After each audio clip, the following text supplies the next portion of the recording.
All right, who has the better offense? I think it's the Mets, and it's not particularly close. If you run the clock back to the beginning of June when the Mets started being these Mets, they have one of the best offenses in baseball, and Milwaukee is just simply regular good.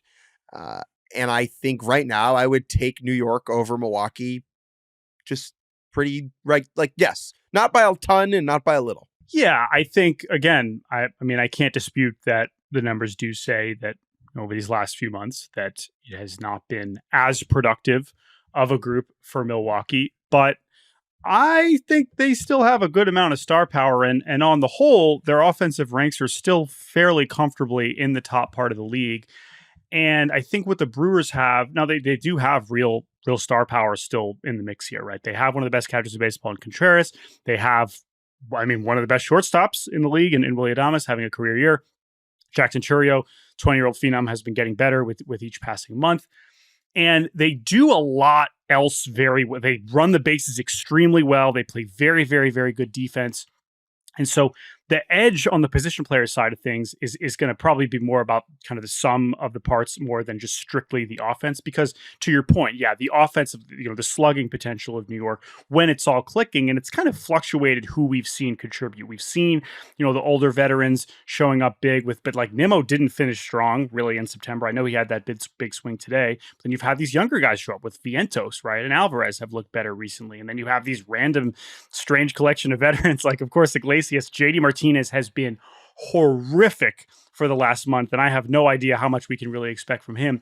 I think this is a closer gap. I guess I lean the Mets slightly, but I don't know. This is closer to a toss-up for me based on how inconsistent some of their veteran hitters have been recently. Jose Iglesias got hits in both of the heads of the doubleheader, and so Iglesias he now has a 22-game hitting unreal. streak. He's hitting like 350, right? I mean, he's been sensational. So I think it's closer, but I understand what you're going for with New York, but I think it's pretty close. Starting pitching, I think it's the Mets. Now, we should talk about this a little bit more. In game one, again, who the hell knows for either of these teams? I don't believe either team has announced starters as of right now. I'm pretty sure Peralta has been announced. And we're assuming Severino because the Mets, they didn't need to use Severino and he did not pitch this past week. And we assume it'll be Severino and Peralta in game one. That's a wash to me. Now, after that, I think that's pretty even. I think with how Severino has thrown recently, I think Peralta's the kind of pitcher, especially this year, we're always waiting for him to take that next step into like being just like bona fide signing candidate. That didn't quite happen this year, even though he was still generally pretty good. But it's what happens after that. Manaea had been throwing so well for the Mets down the stretch. He did not look great against the Brewers on Friday. So I assume he would still be getting the ball in that second game, but maybe the Mets pivot. I don't really know what direction they could go. Again, we also saw David Peterson just pitch. So beyond that, we were talking about Quintana. Are we still talking about Senga? I don't think so. No. But yeah, it's going to be a little bit messy. At the same time, the Brewers have kind of had this makeshift rotation all year. They traded for Frankie Montas. He hasn't been amazing. Tobias Myers has been, and Colin Ray have both been very reliable in getting through the 162-game grind. Very important for their division winning, ways. However, are they guys you're ecstatic to hand the ball to in a postseason game? Probably not. But maybe they could prove us wrong as they have pretty much all season. So Montas was generally pretty good for them over a couple of starts. Had a big stinker. He started the game that Arizona bungled against the Brewers where they went up 8-0. I think he'll probably start game 2 and the game 3 will be Tobias Myers. Now, the reason that the Brewers have a good shot in the series is that their bullpen is better. And it's not even really that close.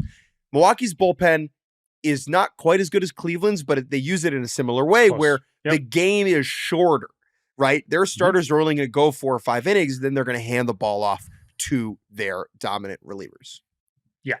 And that is going to be the key here. And we should also mention Aaron Savali is another name to maybe keep an eye on to potentially get a start later in the series. Obviously, they acquired him midseason.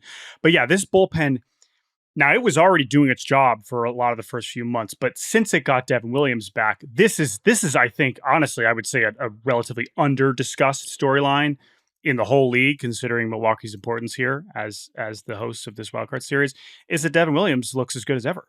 He missed the first few months with a back injury, and he has been incredible.